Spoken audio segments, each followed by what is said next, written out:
It's the next man up type of mentality, and injuries are part of the game. It was really unfortunate with Michael yesterday. You were watching the final, you see, him laying everything on the line to win the game, and things like that happen, and it's unfortunate. Christian is officially at this stage ruled out. We just got that information, and this was a collaborative decision with the club. Looking after the best interest of the player. And these decisions are always difficult because, this group and the coaching staff would want nothing more but to have Christian here. But it was a risk that we just weren't willing to take at this time. No, that is a tough one, Ivis.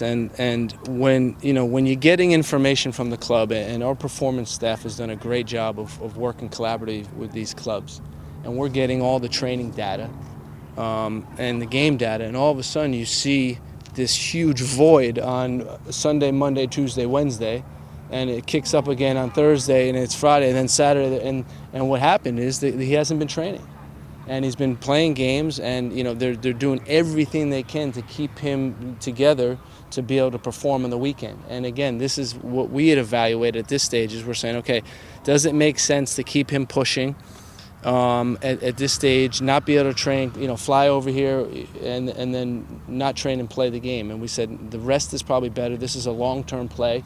The health of Zach, him playing this entire season, getting that under his belt is very important at this stage. Yeah, what I'd say about the fight missing part of it, and I agree with you to a certain extent, what I'd say is Canada brought more intensity than us, right? And Alfredo Morales is a guy that brings that intensity, and I can guarantee you it's going to be a different looking game on Friday. Sometimes it takes getting the fire lit under you to get that response, and we're always striving for a mixture. We want the super high intensity, but we also want to be able to pick teams apart and play our way. I think it's for this group it's important. We're a developing group, but we still have goals, and we still have objectives, and we still have priorities, and along the way comes winning things, and this is an opportunity to win something. And for us, we want to put ourselves in position to do so, and we can only do that with 2 wins in this window, and the group has been relishing that and looking forward to that challenge. It's great. These are the stories that you can't write, in terms of so much work behind the scenes and so much individual effort by him to hang in there, and so much determination to hang in there and to keep working, to keep determined and battling through disappointments, and he did a great job of that, and all you could do is is keep supporting a player like that, and be very, very appreciative of his effort and his consistency to stay determined to succeed. Weston's just a unique individual. I don't know if you saw the game on the weekend, but he played center back. And to imagine a coach in the Bundesliga level just saying, okay, no problem, you can play center back in a back 4. I know he's done it before in back 5, but it just shows how versatile he is and how much he means to a team. He's a competitor.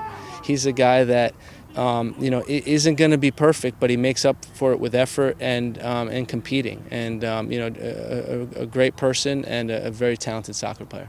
We're going to have to get creative to find that creativity, but in all seriousness, it's about, I think, putting the right personnel on the field to be able to, to capitalize on some of the weaknesses that we see in Canada. And, we'll use this week to determine that. But we certainly want to be aggressive in that game, and we want to score some goals.